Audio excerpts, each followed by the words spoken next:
Sabi mo, Joaquin, mahalaga ako sa'yo. Pero bakit may pirma ko na ang mga dokumentong ito na magpapakulong sa akin 10 taon kitang binuo? Pero ngayong gabi, sinimulan mo na ang pagdurog sa akin. Nanginginig ang mga daliri ni Eliana Lia Salcedo habang hawak ang isang asul na folder sa loob ng madilim na opisina ni Joaquin. Ang tanging liwanag ay nagmumula sa screen ng laptop na kanina pa niya sinusubukang i-decrypt. Bilang isang risk analyst, sanay si Lia sa pagbabasa ng mga numero, sa paghahanap ng mga pattern ng panganib na hindi nakikita ng ordinaryong mata. Pero ang panganib na nasa harap niya ngayon ay hindi isang simpleng bad debt o market crash. Ito ay isang planadong pagpatay hindi sa kanyang buhay, kundi sa kanyang kalayaan. Sa loob ng folder ay ang mga loan documents para sa isang kumpanyang tinatawag na Phoenix Logistics. Isang kumpanyang ngayon lang narinig ni Lia. Pero ang nakapirma bilang guarantor ay ang sarili niyang pangalan. Hindi lang basta pirma. Ito ay isang perpektong panggagaya sa kanyang sulat kamay. Isang forgery na tanging ang taong matagal nang nakatingin sa kanyang mga report ang makakagawa. 100 milyong piso, iyon ang halagang nakataya. At kung sakaling bumagsak ang Villarreal Foods na alam ni Lia na malapit nang mangyari, dahil sa mga itinatagong utang, ni Joaquin siya ang kaisa-isang haharap sa kaso. Siya ang magiging sacrificial lamb para manatiling malinis ang pangalan ng mga Villarreal. 10 taon, bulong niya sa sarili. Ang kanyang boses ay halos mapatid sa bigat ng emosyon. Naalala niya ang gabi noong bagong kasal pa lang sila. Isang maliit na apartment sa Makati.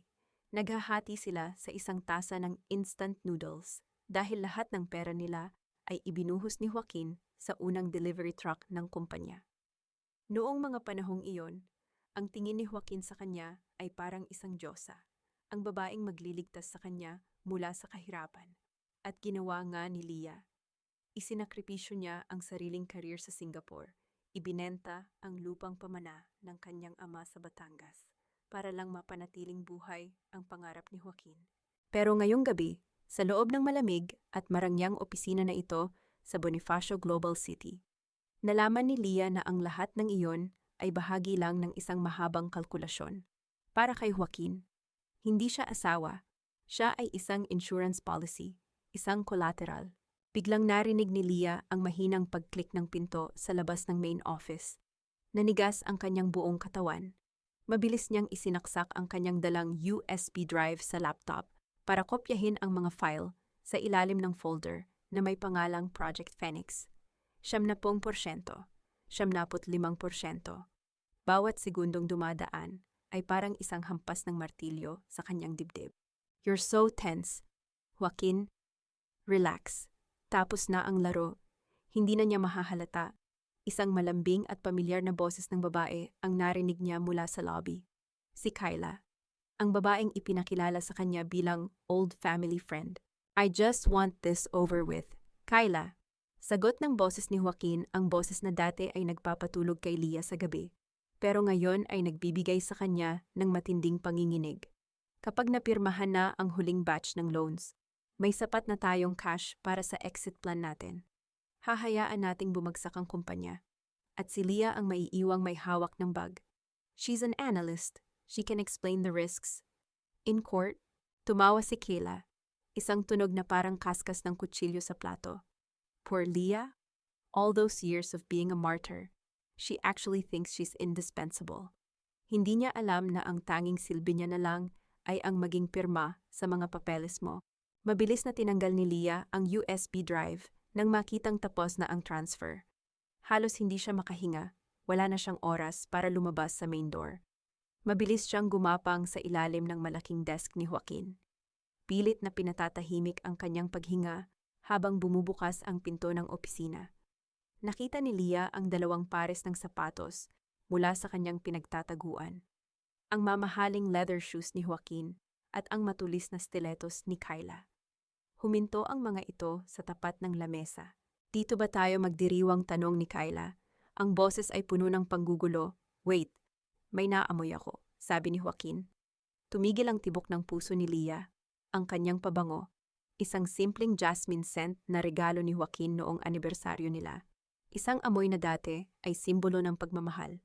pero ngayon ay maaari niyang ikapahamak. Amoy asawa mo biro ni Kyla. Don't worry, Joaquin. Bukas.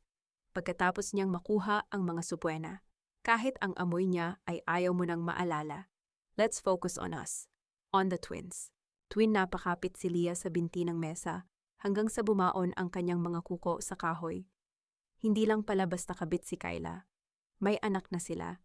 At hindi lang isa, kundi dalawa. Samantalang siya, 10 taon na pilit na nagbubuntis. 10 taon na binabansagang baog ng kanyang biyenan na si Doña Corazon.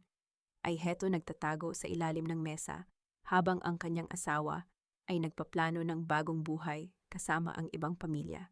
Isang matinding hapdi ang gumapang sa puso ni Leah. Pero hindi ito luha. Ito ay isang malamig at matalas na galit. Isang analyst ang nasa ilalim ng mesa na yon, hindi isang biktima. At sa sandaling iyon, gumawa siya ng isang desisyon. Hindi siya iiyak. Hindi siya magmamakaawa. Kung gusto ni Joaquin ng isang exit plan, ibibigay ni Leah sa kanya ang pinakamasakit na exit na hindi nito makakalimutan. I love you, Joaquin, sabi ni Kyla bago narinig ni Leah ang tunog ng paglalapat ng kanilang mga labi. Ang tunog ng pagtataksil na nangyayari sa ibabaw mismo ng lamesang ginamit ni Leah para iligtas ang kumpanyang iyon mula sa bangkarota. Nanatiling tahimik si Leah. Pinanood niya ang mga sapatos na lumayo patungo sa sofa sa gilid ng opisina. Habang abala ang dalawa sa isa't isa, dahan-dahang gumapang si Leah palabas mula sa kabilang panig ng desk. Patungo sa maliit na pinto ng private restroom na may lagusan sa likod ng hallway. Paglabas niya sa malamig na hangin ng gabi sa parking lot, hindi nanginginig ang mga kamay ni Leah. Hawak niya ang USB drive ng parang isang sandata. Tiningnan niya ang mataas na gusali ng Villarreal Foods sa huling pagkakataon. Hindi mo sinira ang buhay ko, Joaquin. Bulong niya sa dilim habang hinahawakan ang kanyang tiyan na kailanman ay hindi nagkaroon ng pagkakataong magdala ng buhay. Dahil sa stress at pagod para sa kumpanyang ito. Ibinigay mo lang sa akin ang dahilan para sirain ang sa iyo. Kinuha niya ang kanyang phone at tinawagan ang kaisa-isang tao na alam niyang hindi kailanman naging tapat kay Joaquin. Pero tapat sa pera, ang head accountant ng kumpanya. Hello, Mr. Ramos. This is Leah Salcedo. I found the Phoenix files. I need you to prepare the liquidation audit, now. Habang pinaandar ni Leah ang kanyang sasakyan, isang mensahe ang pumasok sa kanyang phone. Mula kay Joaquin Hon, malilate ako ng uwi. Audit season na naman, alam mo naman, I love you. Always remember that. Napangiti si Leah, isang ngiting kasing lamig ng kamatayan. Hindi alam ni Joaquin na ang audit na tinutukoy niya ay ang audit na magtatapos sa kanyang imperyo. Ang laro ay nagsisimula pa lang. At sa larong ito, ang risk analyst ang may hawak ng lahat ng alas. Malamig ang madaling araw nang makabalik si Leah sa mansyon ng mga Villarreal. Ang bawat hakbang niya sa inkandong hagdanan na gawa sa Nara ay tila isang paalala ng bawat sentimong pinaghirapan niya. Ang chandelier sa gitna ng sala, ang mga mamahaling painting sa dingding, lahat ng iyon ay nabili gamit ang mga bonuses na nakuha niya bilang analyst, na imbes na itabi para sa sarili, ay ibinuhos niya sa pamilyang ito. Pumasok siya sa kanilang silid. Natutulog na si Joaquin. Mukhang mahimbing at walang bakas ng konsensya sa mukha. Amoy alak ito, at may bahid pa ng lipstick sa kwelyo ng polo nito na hindi man lang nag-abala itago. Naupo si Leah sa tapat ng vanity mirror. Tiningnan niya ang kanyang refleksyon. Pagod, lantang-lantang. Ang babaeng dati ay puno ng pangarap. Ngayon ay parang isang anino na lang sa sarili niyang bahay. Kinuha niya ang kanyang alahas, isang kwintas, na pamana pa ng kanyang lola, at itinago ito sa loob ng kanyang maliit na vault. Hindi na niya hahayaang may makuha pa ang mga Villarreal mula sa kanya. Kinaumagahan, sa hapagkainan, ang katahimikan ay binuwag ng matalas na boses ni Doña Corazon. Eliana, ang tabang ng kape, ilang beses ko bang sasabihin sa'yo na ayusin mo ang pagtitimpla? Nakakahiya kapag may bisita tayo. Reklamo ng matanda habang nakataas ang kilay. Hindi kumibo si Leah. Ipinagpatuloy niya ang pag-aayos ng kanyang pagkain. Pasensya na po, Mama. Marami lang po akong iniisip sa opisina. Opisina tumawa ng mapait si Doña Corazon. Iyan na naman ang idinadahilan mo. Kung mas binigyan mo ng atensyon ang pagiging asawa at paggawa ng anak, hindi sana tayo nagmumukhang kawawa sa harap ng ibang pamilya. Isang dekada na. Eliana, 10 taon pero tuyot pa rin ang sinapupunan mo. Isang kahihiyan sa mga Villarreal na wala kaming tagapagmana dahil sa iyo. Humigpit ang hawak ni Lia sa kanyang tinidor. Mama, alam niyo po na muntik na akong mamatay noong nakunan ako dahil sa pag-aasikaso ng factory niyo noong kasagsagan ng bagyo. At kung tungkol sa kahihiyan, baka nakakalimutan niyo na ang perang ginamit sa operasyon ng puso niyo noong nakaraang taon ay galing sa sarili kong savings. Namula sa galit si Doña Corazon, padabog niyang ibinaba ang tasa. How dare you utang na loob mo sa amin na tinanggap ka namin sa pamilyang ito kahit probinsyana ka lang. Ang pera ay pera, pero ang dugo at dangal ng Villarreal ay hindi mabibili ng kahit anong halaga. Tama na yan, singit ni Joaquin nakakababa lang. Halatang kagigising lang mula sa puyat. Lumapit siya kay Lia at humalik sa pisngi nito isang halik na nagdulot ng kilabot sa balat ni Lia. Hon, pagpasensyahan mo na si Mama. Stress lang siya dahil sa expansion ng kumpanya. Tiningnan ni Lia ang kanyang asawa. Ang galing umarte. Parang hindi ito ang lalaking kagabi lang ay nagpaplanong ipakulong siya. Expansion o ang mga utang na hindi niyo mabayaran, mahinahong tanong ni Lia, habang nakatingin ng diretso sa mga mata ni Joaquin. Sandaling natigilan si Joaquin, pero mabilis ding nakabawi. What do you mean everything is under control? Kaya nga kailangan natin ng mga bagong investors. Eksaktong sa sandaling iyon, bumukas ang pinto ng dining hall. Pumasok ang yaya, mukhang balisa. Ma'am Corazon, may bisita po. Si Miss Kyla Montenegro po. Nagkatinginan si Joaquin at Doña Corazon. Isang tingin na punong-puno ng lihim na pagkakaintindihan. Pumasok si Kyla na parang siya ang may-ari ng bahay. Suot niya ang isang fitted na white dress at may daladalang isang maliit na envelope. Ang kanyang boses ay puno ng tamis na may halong lason. Good morning, Tita Corazon. Hi, Joaquin. Oh, Eliana, nandito ka pala. Kyla, hiha na padalaw kamasayang bati ni Doña Corazon. Malayo sa matalas na boses na ginamit niya kay Lia kanina. May mahalaga lang po akong balita, sabi ni Kyla, habang nakatingin kay Joaquin. Actually, I went to the doctor yesterday, at gusto ko sanang kayo ang unang makaalam. Inilabas ni Kyla ang isang ultrasound image mula sa envelope at inilapag ito sa gitna ng hapagkainan. Sa mismong tapat ni Lia, I'm pregnant, and the doctor said, it's twins, 2 lalaki, Joaquin. Parang tumigil ang mundo ni Lia. Alam na niya ang tungkol sa pagtataksil, pero ang makita ang ebidensya sa harap ng kanyang pagkain, habang ang kanyang biyenan ay umiiyak sa tuwa, ay isang sampal na hindi niya inaasahan. Twins bulalas ni Doña Corazon. Ang kanyang mga mata ay nagniningning. Salamat sa Diyos sa wakas. May tunay na Villarreal na darating, Joaquin. Narinig mo ba, 2 lalaki? Napatayo si Joaquin, bakas ang halo-halong emosyon sa mukha, tuwa, kaba, at pag-aalala habang nakatingin kay Lia. Kyla, bakit dito mo pa sinabi? Bakit hindi sagot ni Kyla? Ang kanyang mga mata ay nanunuya habang nakatitig kay Lia. Asawa mo naman si Eliana. 'Di ba? At bilang pamilya, dapat lang na alam niya na may bago nang magpapatuloy ng legacy ng Villarreal.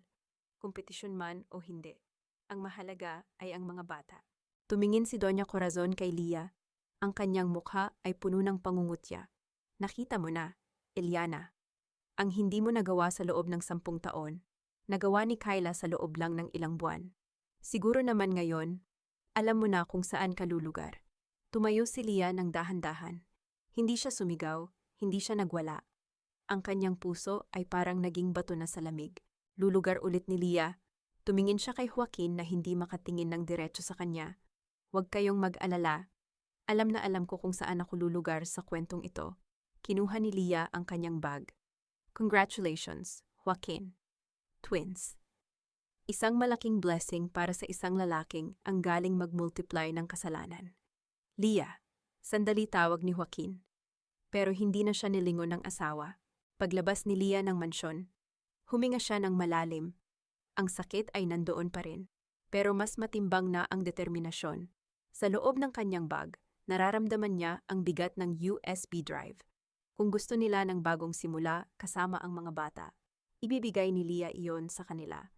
Pero sisiguraduhin niya na ang sisimulan nila ay mula sa abo ng kanilang sariling mga kasinungalingan. Sumakay si Leah sa kanyang sasakyan at mabilis na pinaandar ito. Habang nagmamaneho, kinuha niya ang kanyang tablet at tiningnan ang real-time dashboard ng mga accounts ng Villarreal Foods. Simulan na natin ang pagbagsak. Bulong niya habang pinipindot ang isang command na maglalabas ng audit alert sa main server ng kumpanya. Pero bago siya tuluyang lumayo, isang tawag ang pumasok sa kanyang phone. Isang hindi kilalang numero. "Hello, Leah. Si Nico ito. Huwag kang lilingon, pero sinusundan ka ng mga tauhan ni Joaquin. Alam na nila na may nakuha kang file kagabi. Mag-ingat ka, please." Napatingin si Leah sa rearview mirror.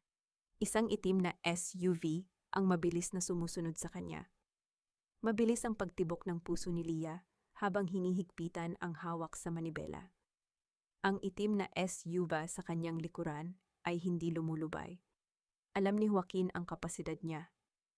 Alam ng asawa niya na kapag nagsimula siyang mag-imbestiga, walang itong ititira. Biglang pumasok si Leah sa isang masikip na eskinita sa Makati. Isang shortcut na kabisado niya dahil sa araw-araw na pag-iwas sa traffic. Paglabas niya sa kabilang dulo, mabilis siyang pumarada sa basement ng isang mataong mall. Doon, sa gitna ng daan-daang sasakyan, iniwan niya ang kanyang kotse at sumakay ng taxi patungo sa isang tagong coffee shop sa labas ng syudad. Doon niya hinarap ang taong hiningan niya ng tulong, si Mabel, ang kanyang matalik na kaibigan at PR consultant ng Villarreal Foods. "Mabel, salamat at nakarating ka," hingal na sabi ni Leah pagkakita sa kaibigan. "Kailangan ko ng tulong mo. Hawak ko ang ebidensya ng mga kumpanya ni Joaquin. Kailangan nating ilabas ito sa media bago pa nila ako maunahan." Hindi agad sumagot si Mabel. Iniwas nito ang tingin at uminom ng kape. Ang katahimikan nito ay nagdulot ng malamig na kaba sa dibdib ni Leah. "Mabel, Leah, stop it na," mahinang sabi ni Mabel. "Huwag mo nang palakihin ang gulo. Ayaw mo ba talagang manahimik na lang? Joaquin is powerful. Ang pamilya Villarreal ay may kapit sa lahat ng sangay ng gobyerno. Wala kang mapapala kung lalaban ka." Nanlaki ang mga mata ni Leah. "Anong sinasabi mo? Pinagtatangkaan nila ang kalayaan ko. Gusto nila akong ipakulong para sa mga utang na hindi ko naman ginawa. Kesa naman bumagsak ang buong kumpanya." Di ba biglang tumunog ang boses ni Joaquin mula sa likuran ni Leah? Napalingon si Leah. Nakatayo si Joaquin, kasama ang 2 bodyguard. Sa tabi niya, nakayuko si Mabel, bakas ang hiya, pero hindi ito lumapit kay Leah. "Mabel, ikaw ang nagsabi sa kanya kung nasaan ako," tanong ni Leah. Ang kanyang boses ay nanginginig sa sakit. 10 taon tayong magkaibigan. Ako ang nagpasok sa iyo sa kumpanya. "Pasensya na, Leah," bulong ni Mabel. "Kailangan ko rin ng trabaho at sinigurado ni Joaquin na hindi ako mawawala ng kliyente kung makikipagtulungan ako sa kanya.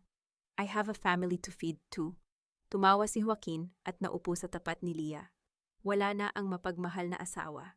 Ang kaharap ni Leah ngayon ay isang estranghero na may malamig na mga mata. "See, Leah, everyone has a price. Everyone knows when to switch sides. Ikaw lang ang nanatiling martyr," sabi ni Joaquin habang inilalapag ang isang makapal na folder sa lamesa. Ito ang mga papers, voluntary divorce and asset waiver. At ang pinaka-importante, ang admission of financial responsibility. Admission ulit ni Leah. "Oo, aaminin mo na ikaw ang nag-oversight sa mga bad loans ng Phoenix Logistics. Na nagkamali ka sa iyong analysis kaya nalugi ang kumpanya. In exchange, hindi kita kakasuhan. Bibigyan kita ng sapat na pera para makapagsimula ulit sa probinsya. Malinis ang pangalan ko. Malinis ang kumpanya. At ikaw, iisipin na lang ng mga tao na nagkamali ka lang sa trabaho. At kung hindi ako pumirma hamon ni Leah."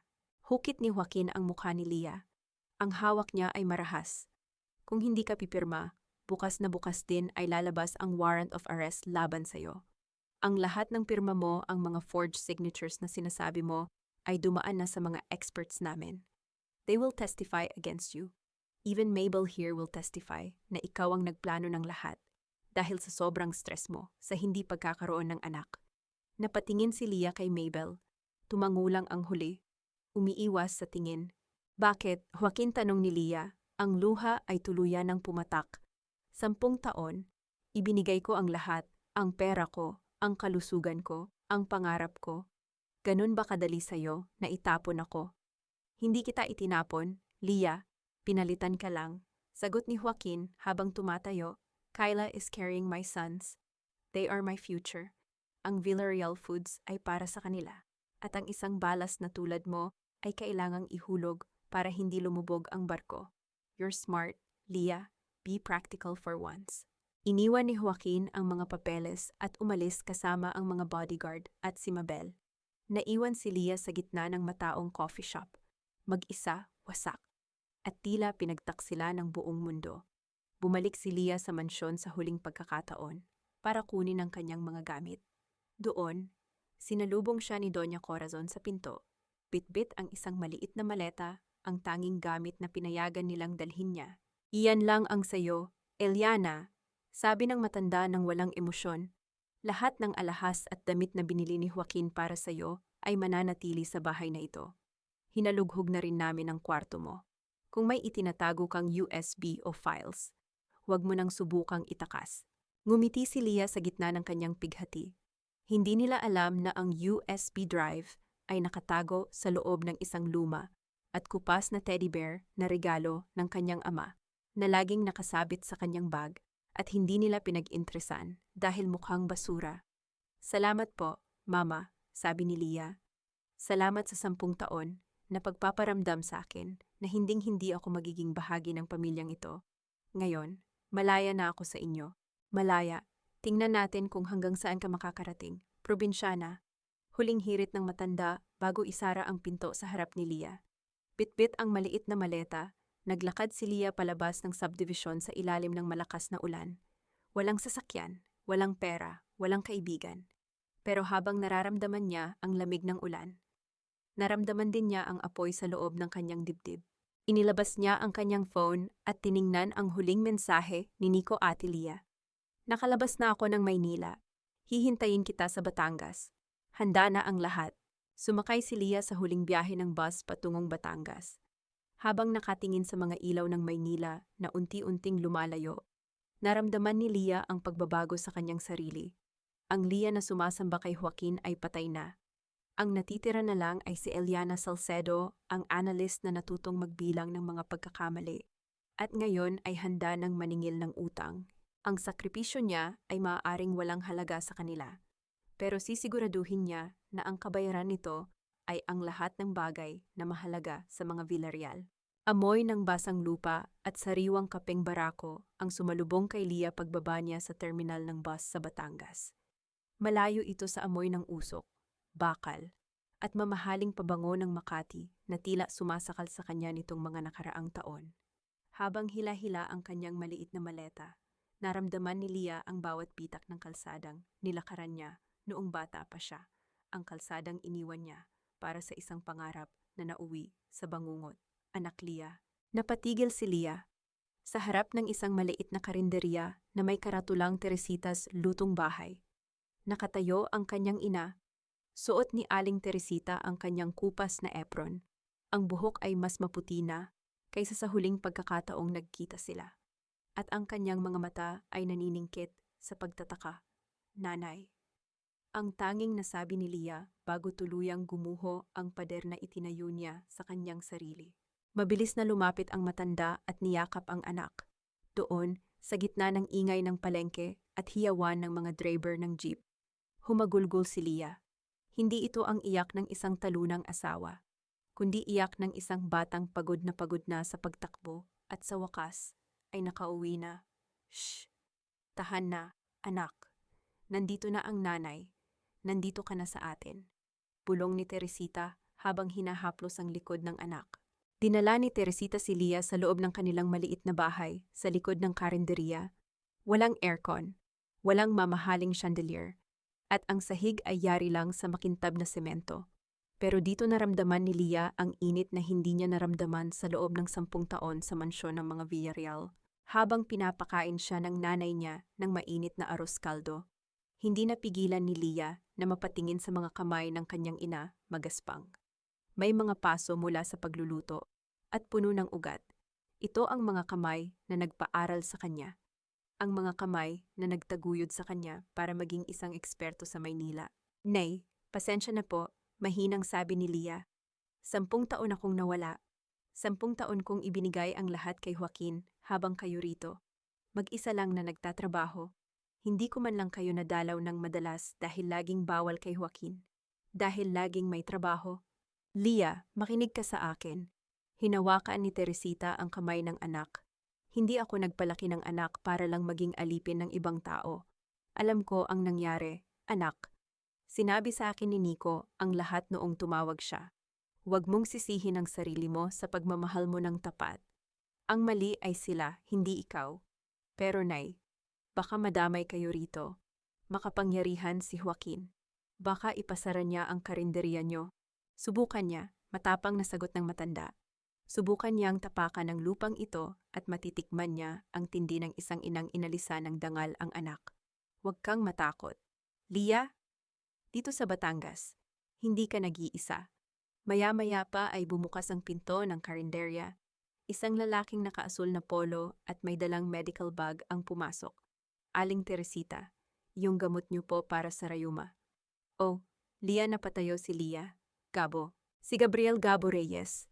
Ang kababata ni Leah na dati ay laging sumasalo sa kanya kapag nahuhulog siya sa puno ng bayabas. Ngayon, si Gabo ay isa ng doktor sa kanilang barangay. Wala nang bakas ng batang malikot. Ang kaharap niya ay isang lalaking may malalim na paningin at payapang ngiti. Kailan ka pa dumating? Akala ko ay busy ka sa malaking kumpanya niyo sa Maynila. Tanong ni Gabo habang lumalapit. Kagabi lang, Gabo, medyo mahabang kwento, sagot ni Leah, pilit nang umingiti. Napansin ni Gabo ang pamamaga ng mga mata ni Leah at ang maletang nasa tabi nito. Hindi na siya nagtanong pa. Bilang doktor, alam niya kapag ang pasyente ay may sugat na hindi kayang gamutin ng kahit anong tableta. Mabuti at nakauwi ka. Kailangan ni Aling Teresita ng makakasama rito, sabi ni Gabo. Tumingin siya kay Leah nang may katapatan. Kung kailangan mo ng tulong o kahit makakausap lang. Alam mo naman kung nasaan ang klinika ko o kung nasaan ang lumang puno ng bayabas. Bahagyang natawa si Leah. Sa unang pagkakataon matapos ang ilang araw, naramdaman niyang gumaan ang kanyang loob. Nang sumapit ang gabi, naupo si Leah sa tapat ng bintana ng kanyang lumang kwarto. Inilabas niya ang USB drive mula sa loob ng teddy bear. Pinagmasdan niya ang mga files, ang mga ebidensya ng pagnanakaw ni Joaquin sa mga pondo para sa mga magsasaka, ang mga peking dokumento, at ang mga plano nilang ilubog siya. Hindi sapat ang basta lang lumayo. Bulong ni Leah sa sarili. Kailangang mabura ang bawat bakas ng kasinungalingan niyo. Binuksan niya ang kanyang laptop at nagsimulang gumawa ng isang encrypted network. Pero habang abala siya, napansin niya ang isang liwanag sa labas ng kanilang bakod. Isang itim na SUV ang nakaparada sa tapat ng kanilang bahay. Ilang metro ang layo. Patay ang makina nito. Pero kitang-kita ni Leah ang anino ng isang tao sa loob na nakatingin sa direksyon ng kanilang bintana.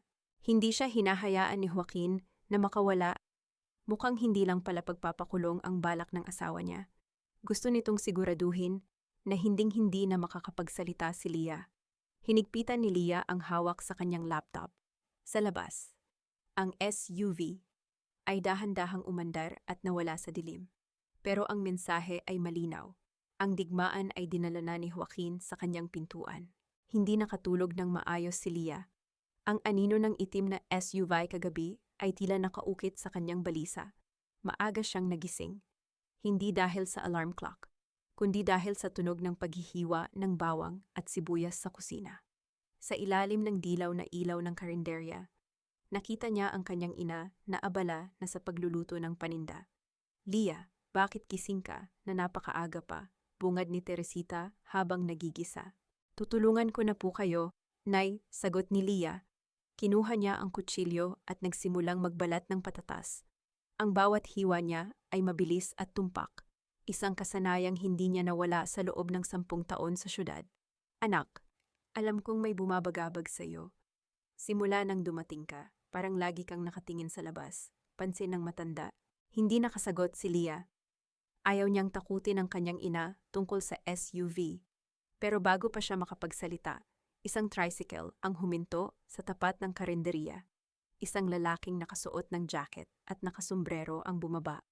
Madungis ito, mukhang hindi nakatulog ng ilang araw, at palingon-lingon sa paligid. Nabitawan ni Lia ang patatas. Nico. Mabilis na pumasok si Nico sa loob. Pagkakita kay Lia, bigla itong lumuhod sa sementong sahig, sa gitna ng usok ng nilulutong kaldereta. Ate Lia! Ate! Patawarin mo ako. Hagulgol ni Nico.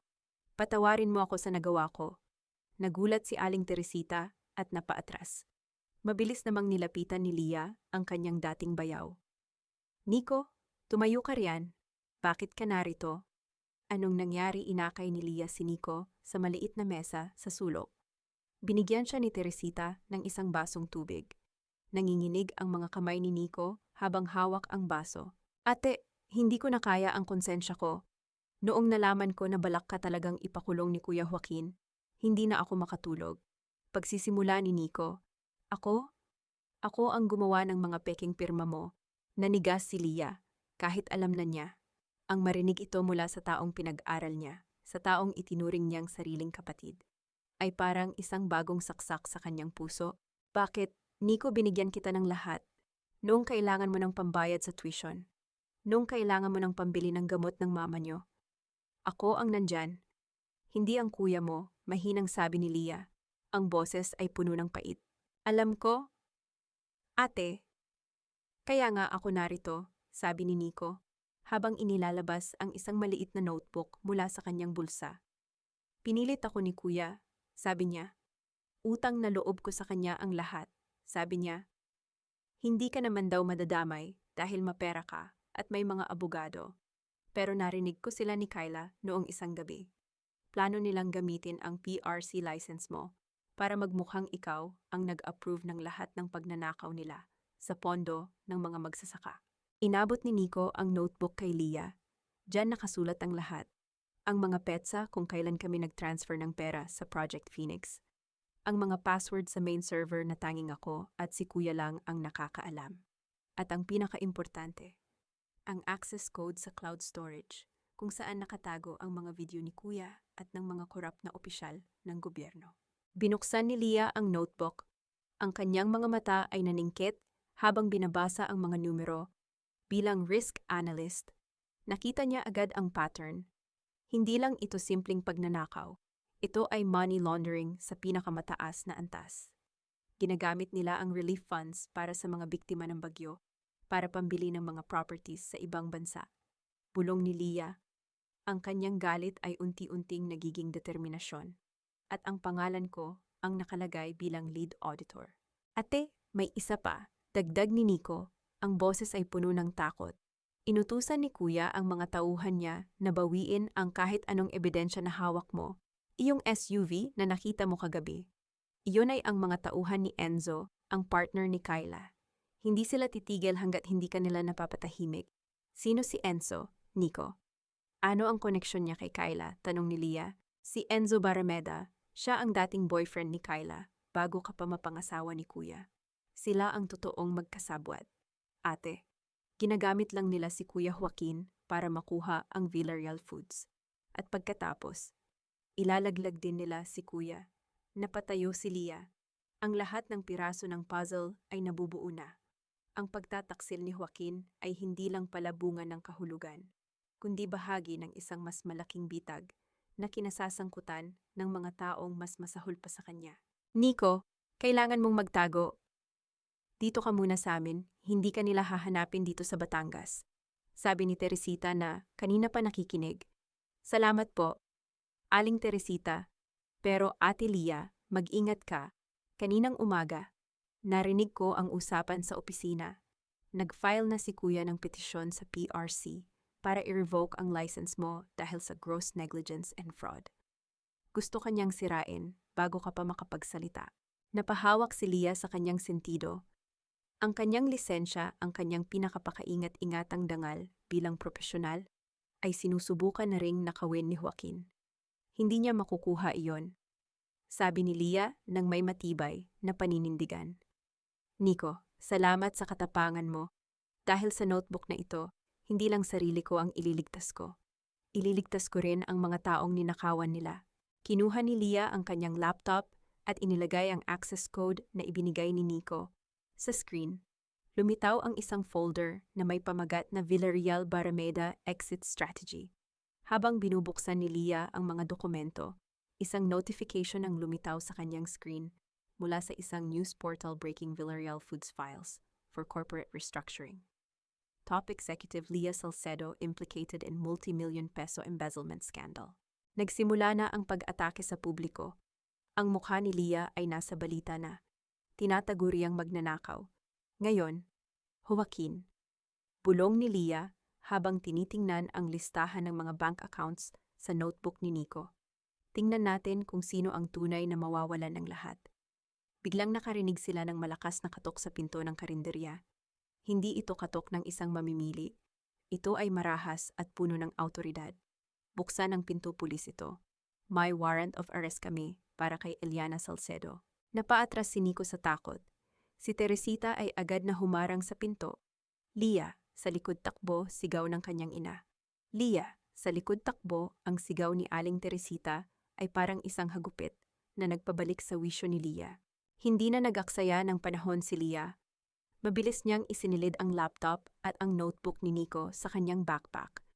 Habang pilit na binubuksan ng mga pulis ang trangka ng pinto sa harap, mabilis na lumabas si Leah sa likod ng kusina.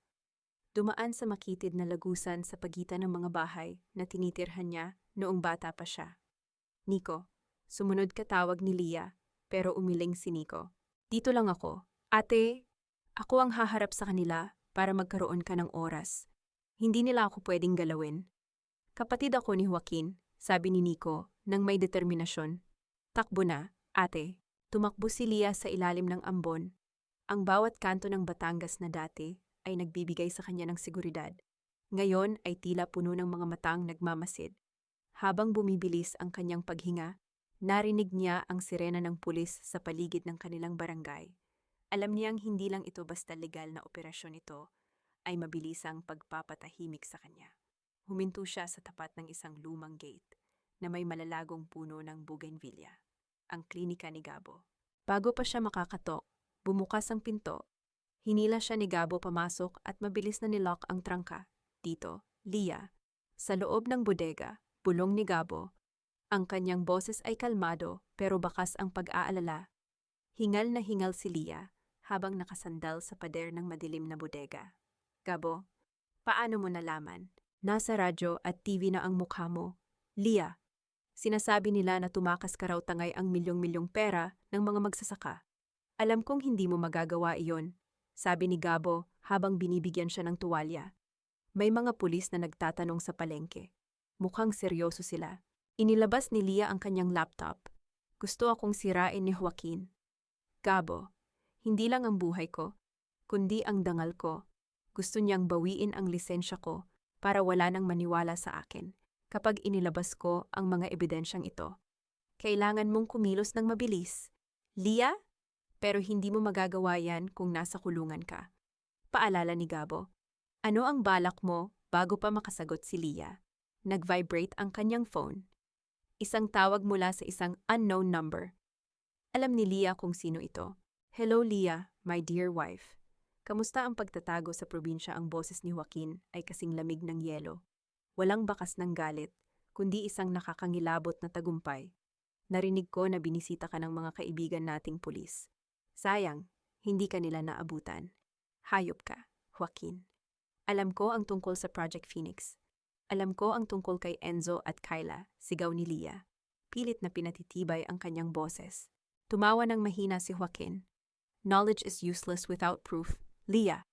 At sa mata ng batas ngayon, ikaw ang kriminal. I've already submitted the forged documents to the PRC. By tomorrow, you will no longer be an analyst. You will be a disgraced fugitive. Bakit hindi ka na lang bumalik? Sign the confession, and I'll make sure you get a comfortable cell. Gagawin ko ito dahil mahal pa rin kita. Hinding-hindi ako babalik. Joaquin, at tandaan mo ito, bibilangin ko ang bawat sentimong ninakaw mo at sisiguraduhin kong ang bawat isa niyan ang magiging pako sa kabaong ng career mo. Good luck then. Oh, by the way, kamusta ang nanay mo? Matanda na siya. Baka hindi niya kayanin ang stress ng investigasyon. Nadiin ni Leah ang kanyang kuko sa palad. Huwag mong madamay-damay ang nanay ko. Joaquin, wala siyang kinalaman dito. Then surrender. You have 24 hours bago ko i-release ang full report ng pagnanakaw mo sa mga pambansang dyaryo. Goodbye. Eliana, namatay ang tawag. Nanlambot ang mga tuhod ni Leah. Leah, ayos ka lang, tanong ni Gabo.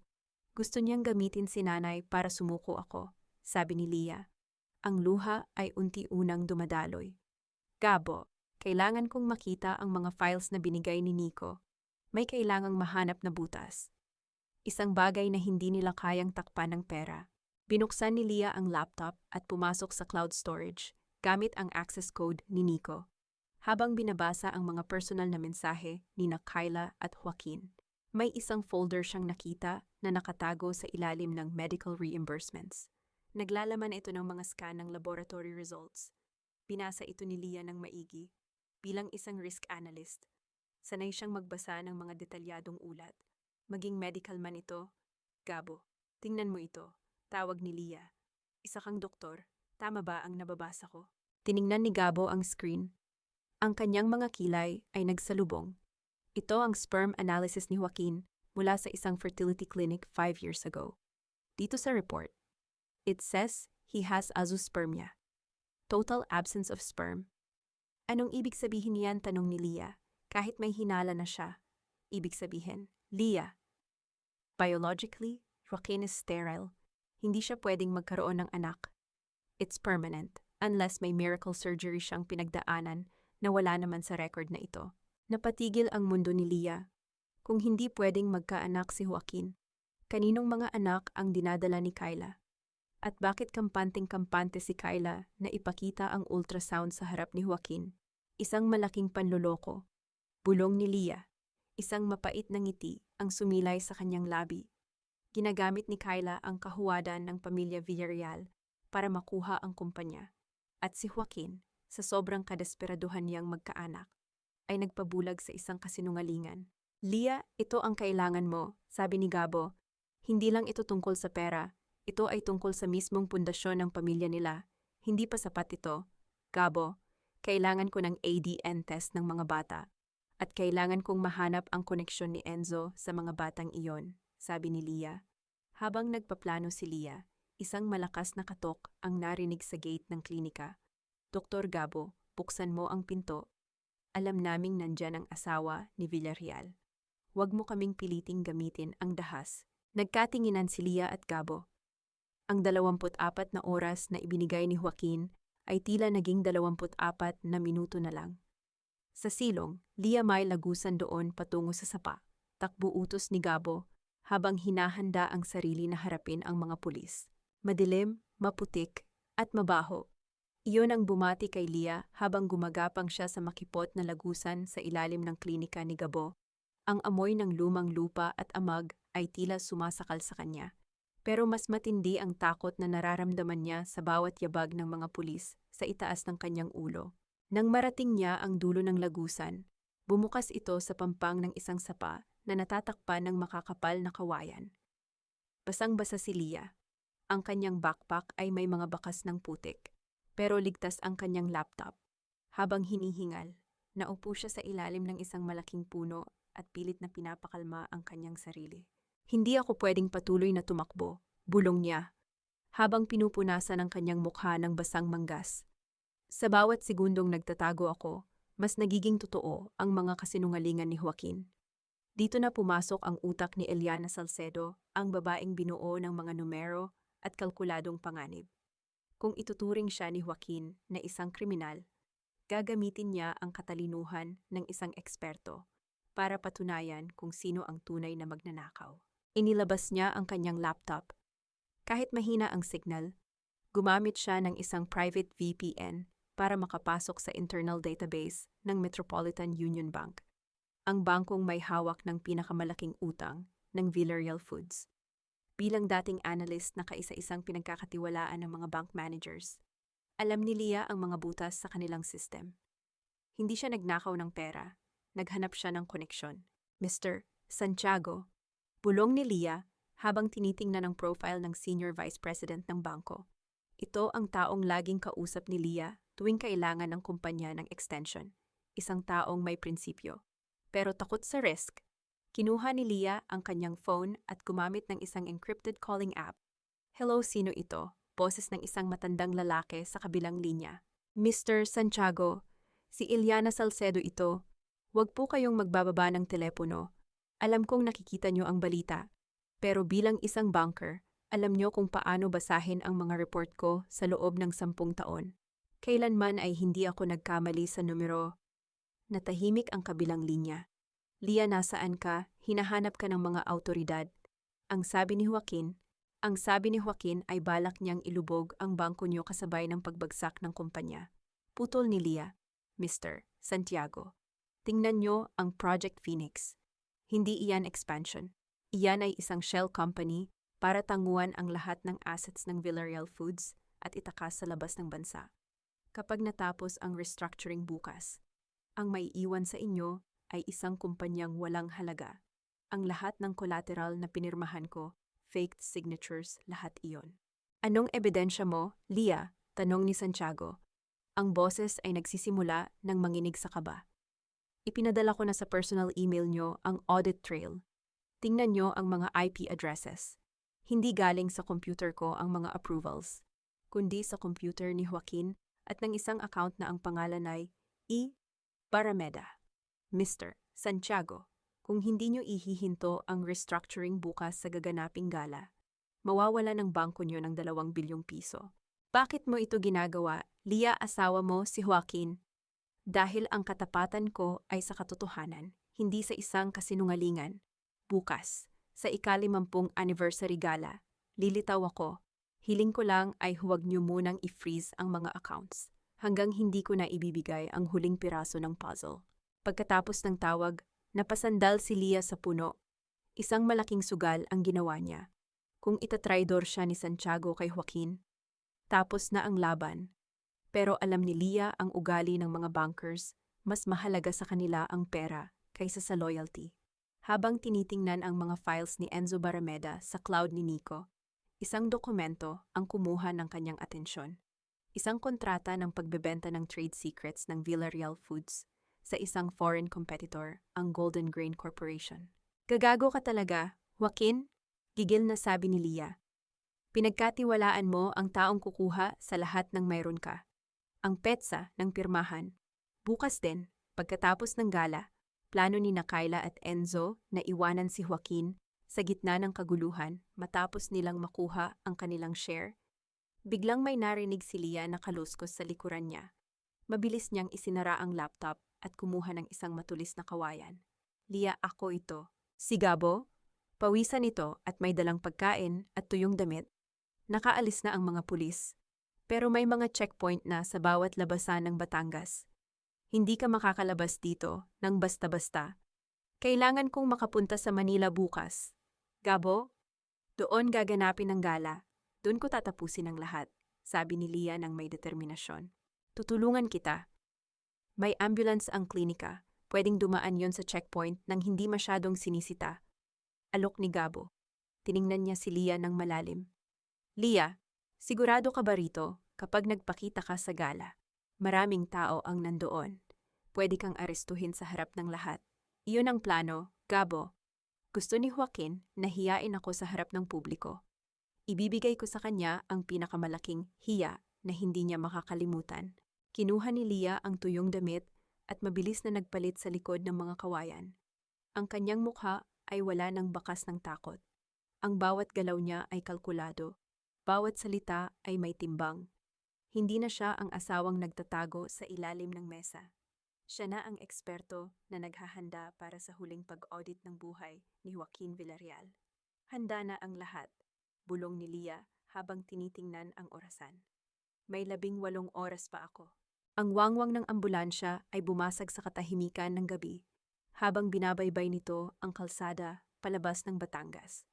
Sa loob, nakahiga si Lia sa stretcher. Suot ang puting gown ng pasyente at may oxygen mask sa mukha para itago ang kanyang pagkakakilanlan. Si Gabo ang nagmamaneho. Ang kanyang mukha ay seryoso habang papalapit sila sa huling checkpoint ng pulisya. Relax ka lang, Lia. Huwag kang gagalaw, bulong ni Gabo mula sa bintana ng driver's seat. Naramdaman ni Lia ang paghinto ng sasakyan. Narinig niya ang boses ng isang pulis na nagtatanong. Doc, saan ang punta nito? Emergency ba? Opo. Officer, severe internal bleeding. Kailangan naming madala agad sa PGH bago pa mag-hypovolemic shock. Haharangan niyo ba ang buhay ng pasyente ko? Ang boses ni Gabo ay puno ng awtoridad at pagmamadali. Sige, Doc, tuloy na. Pasensya na, may hinahanap lang kaming fugitive. Nang muling umandar ang ambulansya at lumayo sa checkpoint, dahan-dahang tinanggal ni Lia ang oxygen mask. Huminga siya ng malalim. Ang bawat tibok ng kanyang puso ay tila isang paalala ng kanyang layunin. Nakalampas na tayo, Lia, sabi ni Gabo habang nakatingin sa rearview mirror. Ilang oras na lang, nasa Maynila na tayo. Kinuha ni Lia ang kanyang tablet. Hindi siya pwedeng tumigil.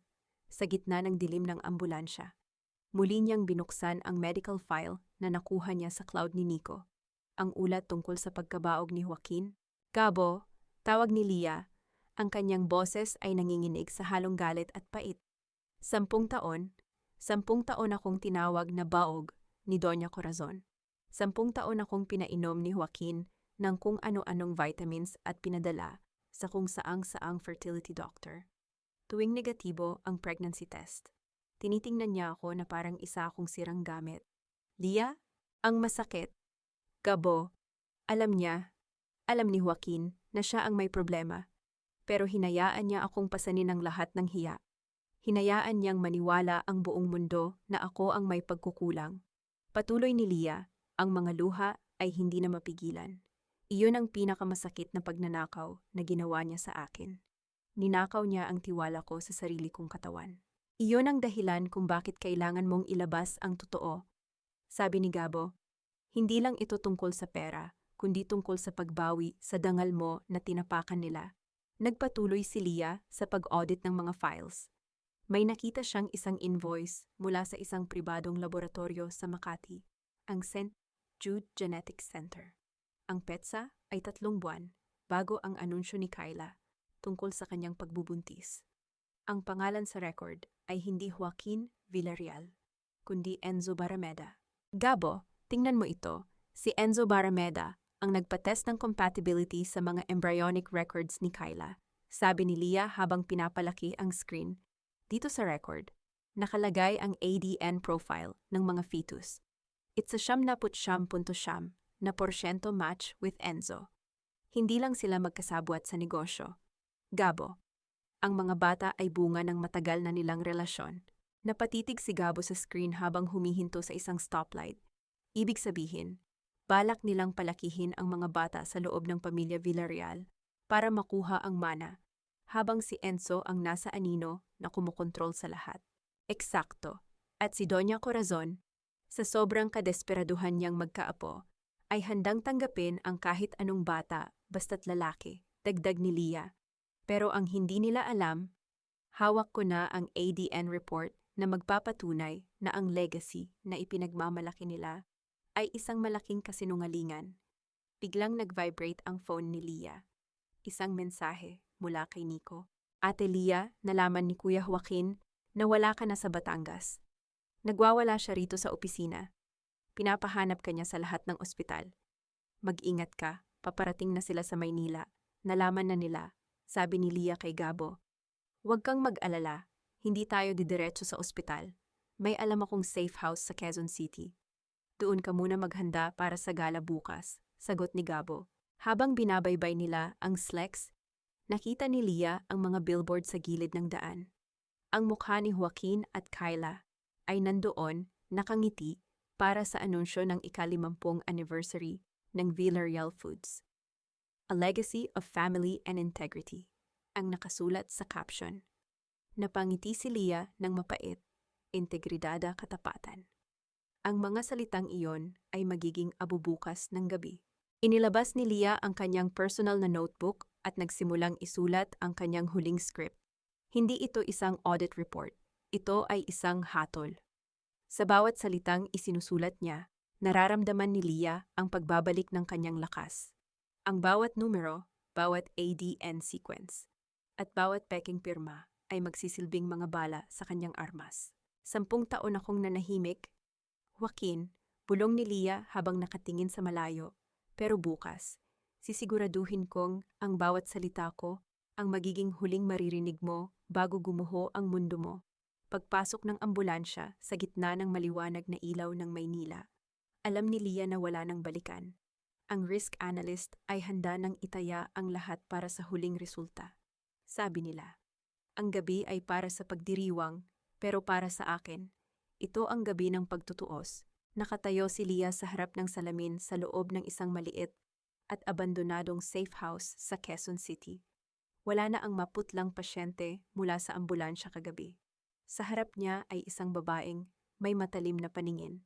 Ang buhok ay maayos na pagkakapusod at ang mukha ay pinturado ng determinasyon. Isinuot niya ang isang eleganting itim na cocktail dress, isang damit na binili niya gamit ang sarili niyang pera. Hindi galing sa allowance ni Joaquin. Para kay Leah, ang itim ay hindi simbolo ng pagluluksa, kundi simbolo ng kapangyarihan. Ito ang kanyang baluti. Leah, handa na ang lahat. Bungad ni Gabo pagpasok sa silid. May dala siyang isang maliit na earpiece at isang folder. Nakipag-ugnayan na ako kay Mr. Santiago ng bangko. Maghihintay siya sa lobby ng hotel. Kasama rin niya ang kinatawan mula sa Securities and Exchange Commission SEC. Salamat, Gabo. Kung wala ka, baka mabulok na ako sa checkpoint sa Batangas. Chantan, sabi ni Leah, huwag kang magpasalamat sa akin. Ginagawa mo ito para sa sarili mo. Sagot ni Gabo, inabot niya ang folder. Narito ang listahan ng mga guest. Nandoon ang lahat ng malalaking pangalan sa industriya. At si Joaquin, kinuha niya ang pinakamalaking media coverage para sa anunsyo ng pag-upo ni Kyla bilang bagong board member. Napangiti si Leah ng mapait. Gusto niyang gawing pambansang palabas ang pagtataksil niya. Ibibigay ko sa kanya ang grand finale na hinihingi niya. Kinuha ni Leah ang USB drive, ang kanyang sandata. Sa loob nito ay nakaplano ang isang script na automatikong mag-o-override sa main projector ng ballroom sa oras na isaksak ito sa kahit anong terminal sa loob. Isang regalong mula sa mga coding skills na itinago niya sa loob ng maraming taon. Biglang tumunog ang phone ni Leah. Isang video call mula kay Nico. Ate Leah, nandito na ako sa Manila Hotel. Grabe, ang higpit ng security. May mga guards sa bawat entrance na may hawak ng litrato mo. Hindi ka basta-basta makakapasok, bulong ni Nico habang nakatago sa isang sulok ng ballroom. Nico, nasaan si Joaquin? Tanong ni Leah. Iniharap ni Nico ang kamera sa gitna ng ballroom. Doon, nakatayo si Joaquin sa ilalim ng nagniningning na chandelier.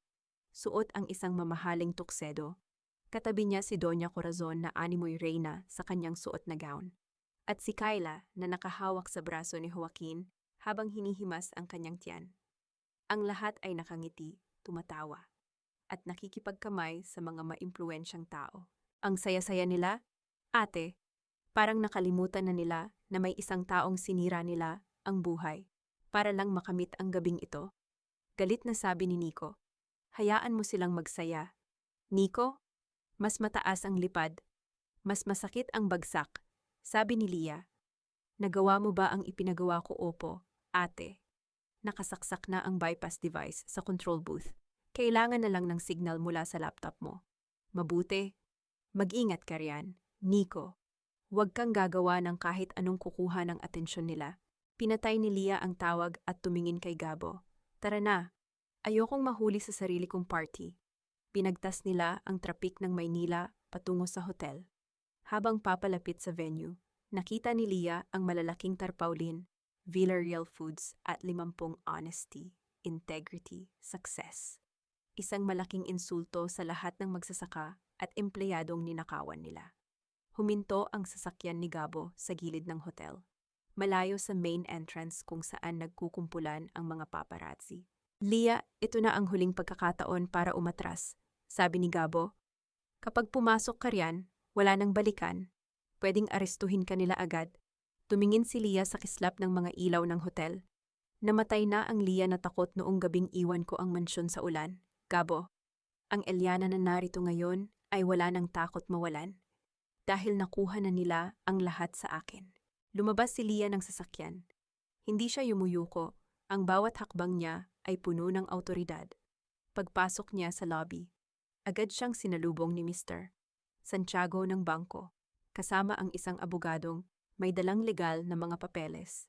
Miss Salcedo, handa na kami, sabi ni Santiago ng may paggalang. Sana ay totoo ang lahat ng sinabi mo sa telepono. Dahil kung hindi, pare-pareho tayong babagsak ngayong gabi. Mr. Santiago, bilang analyst, alam niyo na hindi ako tumataya sa talunang side. Sagot ni Leah.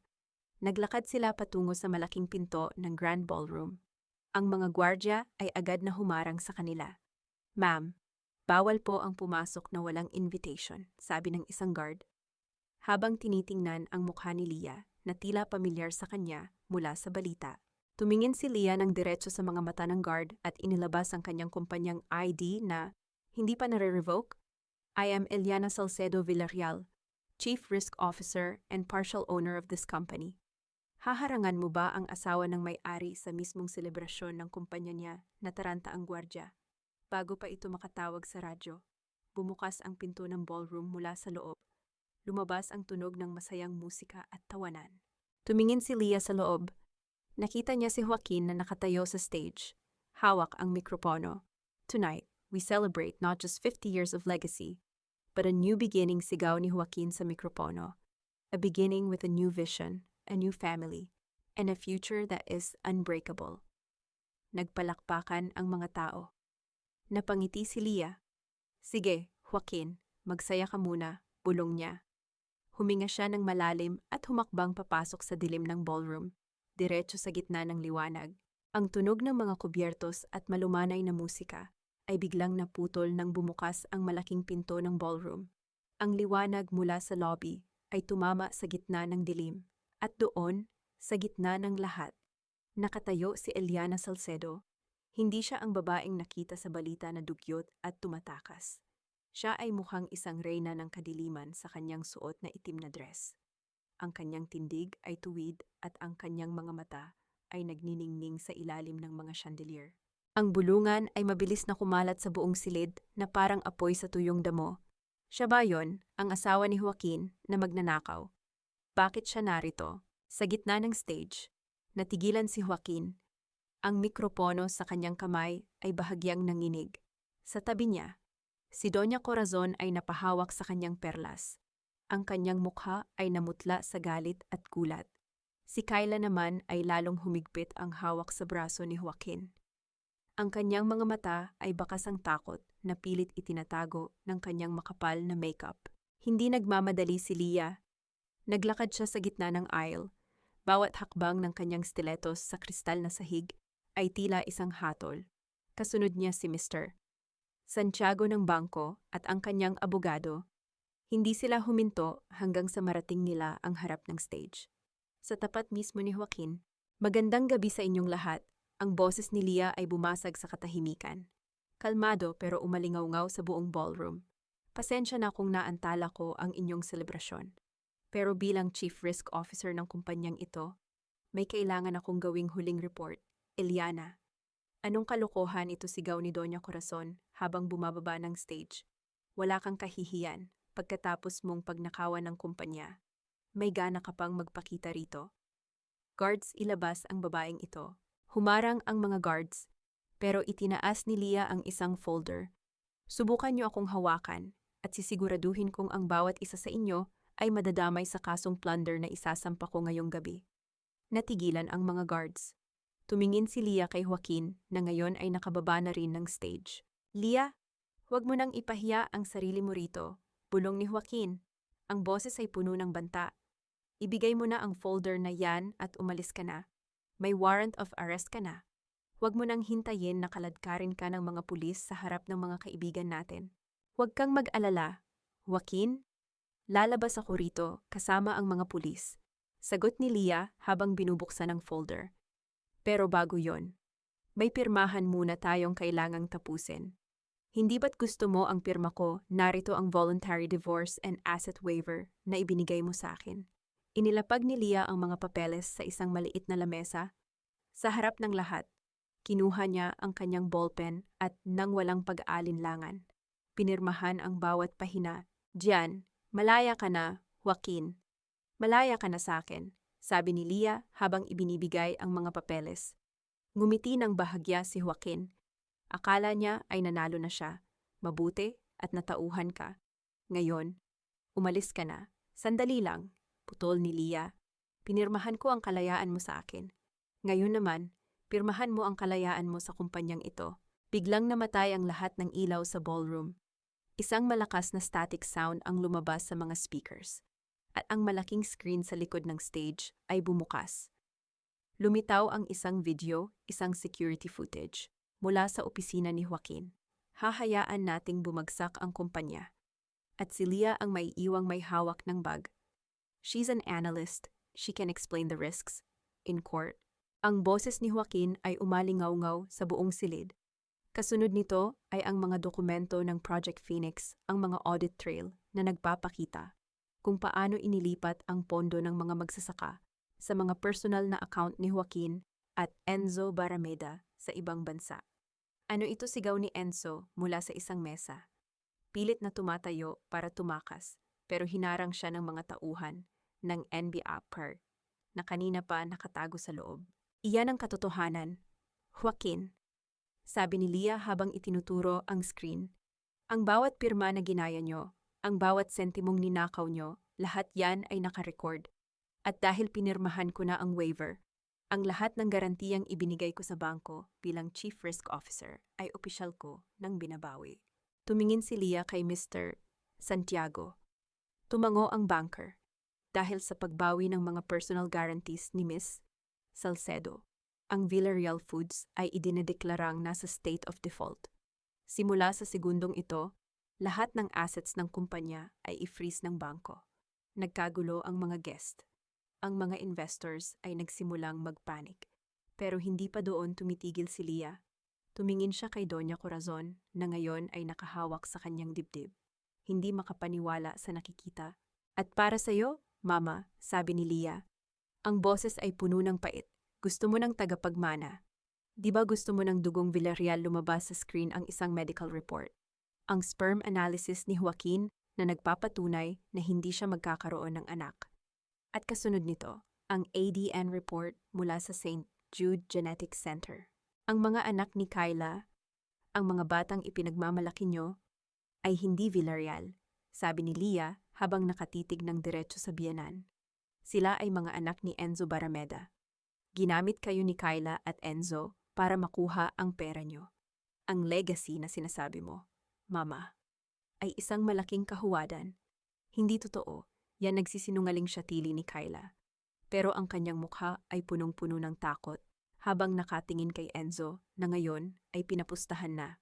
Isang matinding katahimikan ang bumalot sa silid bago sumabog ang galit ni Doña Corazon. Sinampal niya si Kyla ng napakalakas. Dahilan upang matumba ito sa sahig. Hayop ka, niloko niyo ako, sigaw ng matanda. Tumingin si Leah kay Joaquin. Ang lalaking dati ay tinitingnan niya ng may paghanga. Ngayon ay mukhang isang basang sisiw talunan, hiyang-hiya, at wala nang matakbuhan. Hindi mo sinira ang buhay ko nang ipagpalit mo ako. Joaquin, sabi ni Leah. Ang bawat salita ay tumatagos sa katahimikan. Sinira mo ito nang naniwala kang wala akong lakas para bumangon. 10 taon mo akong ginawang anino, pero ngayong gabi, ang aninong yon ang susunog sa lahat ng itinayo mo. Bumukas ang pinto ng ballroom at pumasok ang mga operatiba ng pulisya. Lumapit sila kay Joaquin at Enzo. Joaquin Villarreal, Enzo Barameda, you are under arrest for plunder, falsification of documents, and money laundering, sabi ng lead officer, Habang pinupustahan si Joaquin, tumingin siya kay Leah nang may pagsisisi at takot. Leah? Leah, please. Ayusin natin ito. Hindi siya sinagot ni Leah. Tinalikuran niya ang kanyang asawa. Habang naglalakad siya palabas ng ballroom, ang mga tao ay tumatabi para bigyan siya ng daan. Wala nang mga bulungan ng pangungutya, kundi respeto at takot. Paglabas niya sa lobby, sinalubong siya ni Gabo at Nico. Tapos na, ate, sabi ni Nico, may luha sa mga mata. Nakuha na natin ang hustisya. Tumingin si Leah sa langit ng Maynila. Ang ulan ay tumigil na, at ang mga bituin ay nagsisimulang magpakita. Ramdam niya ang gaan sa kanyang dibdib, ang bawat sentimong ninakaw, ang bawat taon ng sakripisyo. Lahat yon ay nabayaran na ngayong gabi. Hindi pa ito ang tapos. Bulong ni Leah. Ito pa lang ang simula ng pagbawi ko sa sarili ko. Naglakad siya palayo sa hotel, hindi nalilingon pa sa nakaraan. Ang analyst ay tapos na sa kanyang huling audit, at sa pagkakataong ito, ang resulta ay pabor sa kanya. Isang linggo matapos ang gabi ng gala, ang ingay ng Maynila ay tila naging isang malayong bulong na lamang para kay Leah. Sa maliit na bayan ng Batangas, ang balita ay hindi pa rin humuhupa. Sa bawat kanto, sa bawat sari-sari store, ang mukha ni Leah ay nasa mga pahayagan, hindi na bilang isang magnanakaw, kundi bilang isang whistleblower queen na nagpabagsak sa isa sa pinakamalalaking kumpanya sa bansa. Nakaupo si Leah sa tapat ng karinderya ng kanyang ina. Hawak ang isang tasa ng kape. Pinapanood niya ang mga balita sa maliit na TV sa loob. Patuloy ang pag-imbestiga ng NBI sa mga ari-arian ni Joaquin Villarreal. Kinumpirma rin ng korte na ang lagda ni Eliana Salcedo sa mga utang ng kumpanya ay mapatunayang peke. Samantala, si Enzo Barrameda at Kyla Montenegro ay nahaharap sa patong-patong na kaso ng fraud at falsification of documents. Nanatili namang tahimik ang kampo ni Doña Corazon Villarreal matapos marimata ng bangko ang kanilang mansyon sa Forbes Park. Leah, anak, may naghahanap sa iyo sa labas. Tawag ni Aling Teresita. Lumabas si Leah at nakita si Mabel. Wala na ang mamahaling designer bag nito. Ang kanyang kaibigan ay mukhang hulas, pagod, at may mga bakas ng luha sa mukha. Leah, please, kausapin mo ako. Basag ang boses ni Mabel. Nawala lahat sa akin. Tinanggalan ako ng lisensya bilang konsultan. Wala nang gustong kumuha sa akin dahil sa pakikipagsabuatan ko kay Joaquin.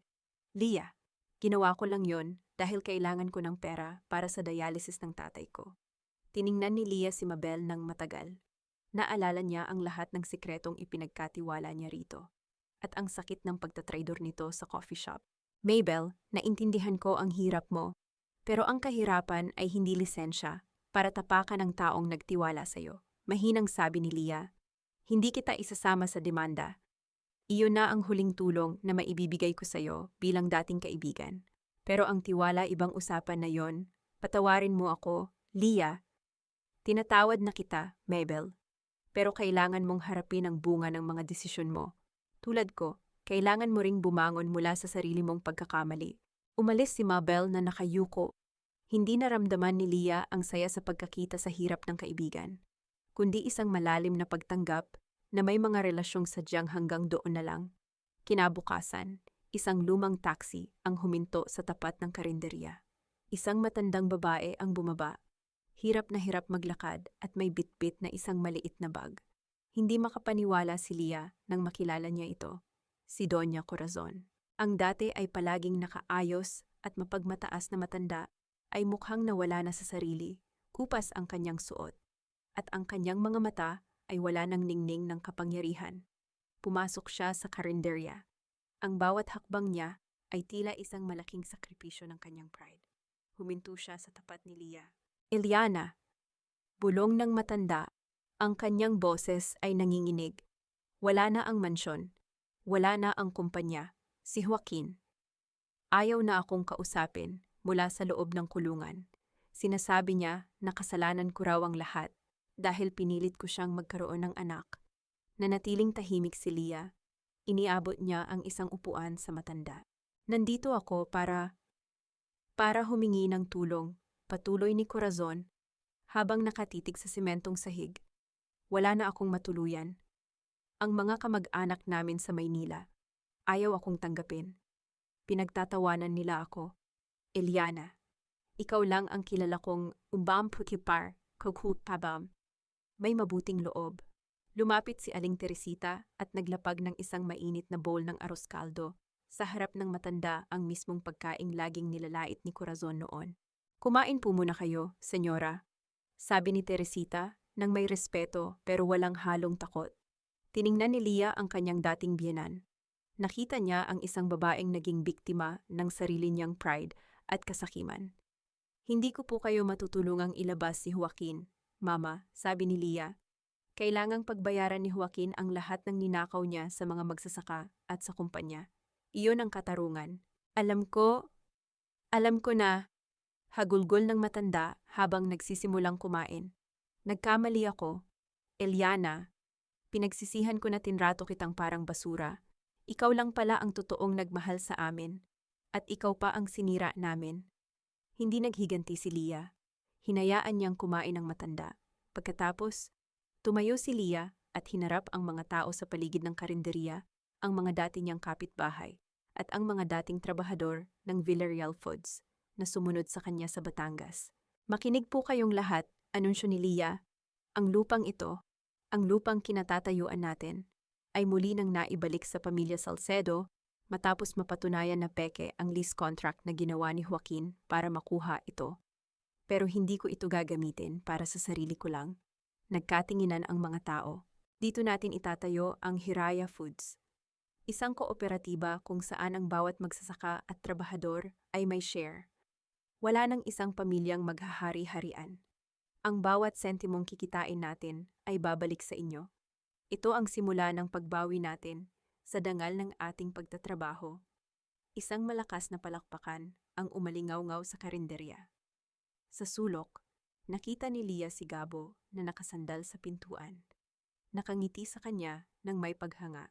Hindi ka lang analyst, Lia, bulong ni Gabo nang lumapit siya rito. Isa kang leader, isang babaeng muling bumuo ng sarili niyang mundo mula sa abo. Naramdaman ni Lia ang init ng araw sa kanyang balat.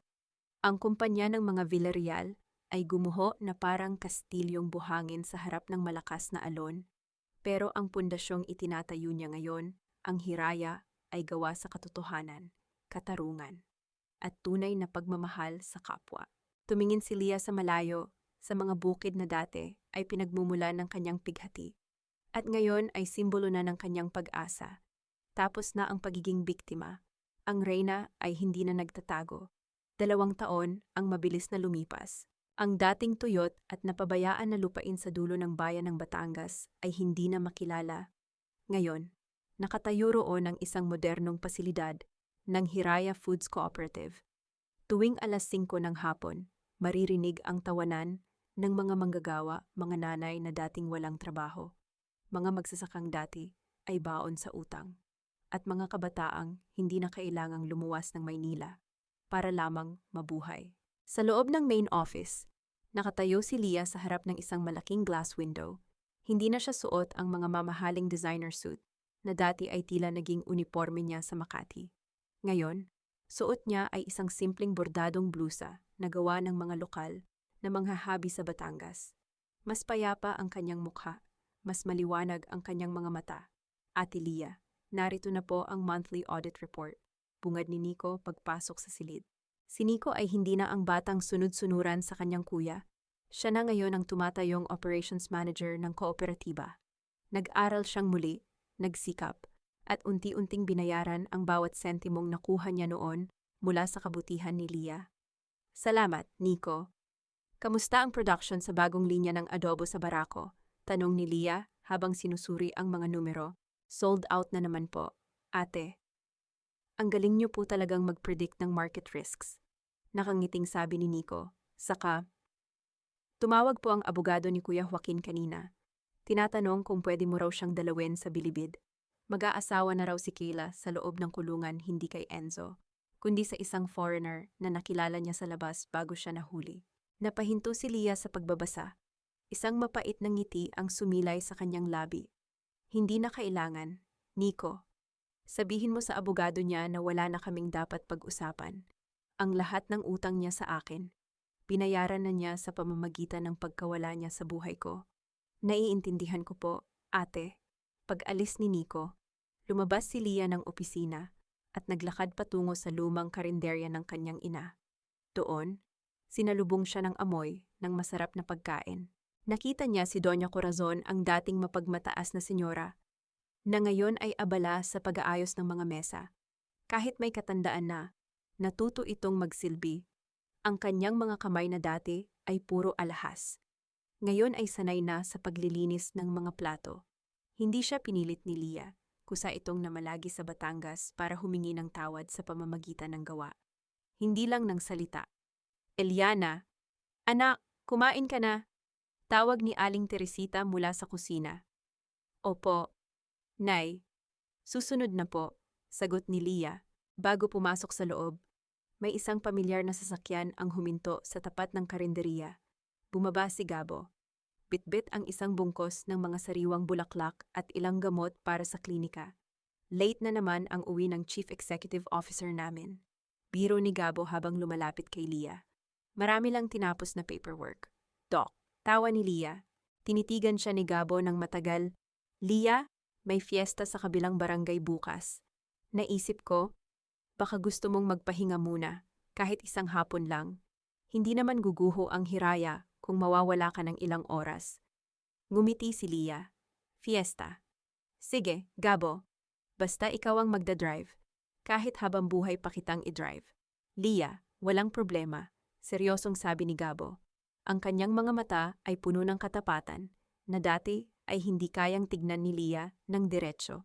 Sa sandaling iyon, naramdaman ni Lia ang isang uri ng kaligayahan na hindi nakadepende sa tagumpay ng kumpanya o sa laki ng pera sa bangko. Ito ay ang kaligayahan ng isang babaeng, sa wakas, ay nahanap na ang kanyang sarili. Nang sumapit ang gabi, naupo si Lia sa balkonahe ng kanilang bahay. Kasama ang kanyang ina, pinapanood nila ang mga alitaptap sa bukid. Nay, salamat po. Mahinang sabi ni Lia. Sa ano, anak? Sa pagtanggap sa akin noong basag na basag ako, sa pagpapaalala sa akin na kahit anong mangyari, may uuwian akong pamilya na hindi ako huhusgahan. Hinawakan ni Teresita ang kamay ng anak. Lia, ang pamilya ay hindi isang kontrata na pwedeng bawiin kapag nalugi ka na. Ang pamilya ay ang mga taong handang maniwala sa iyo kapag hindi mo na kaya pang maniwala sa sarili mo. Proud ako sa iyo. Hindi dahil sa Hiraya Foods, kundi dahil sa pagiging Eliana Salcedo mo muli. Tumingin si Lia sa malayo. Naalala niya ang 10 taon na ginugol niya sa paglilingkod sa mga taong hindi siya pinahalagahan. Akala niya noon, ang sakripisyo ay ang sukatan ng pag-ibig. Pero ngayon, alam na niya ang totoo. Ang tunay na pag-ibig ay hindi ka uubusin. Ang tunay na pag-ibig ay tutulungan kang mabuo. Inilabas ni Lia ang kanyang lumang notebook, ang notebook kung saan niya isinusulat ang mga risks at calculations ng buhay. Sa huling pahina, imbes na mga numero, isang pangungusap ang isinulat niya. Ang pinakamalaking investment na ginawa ko ay hindi sa kumpanya ni Joaquin, kundi sa sarili kong dignidad. At ang return of investment, isang buhay na malaya, payapa, at puno ng tunay na pagmamahal. Isinara ni Lia ang notebook. Wala na siyang kailangang i-audit. Wala na siyang kailangang patunayan.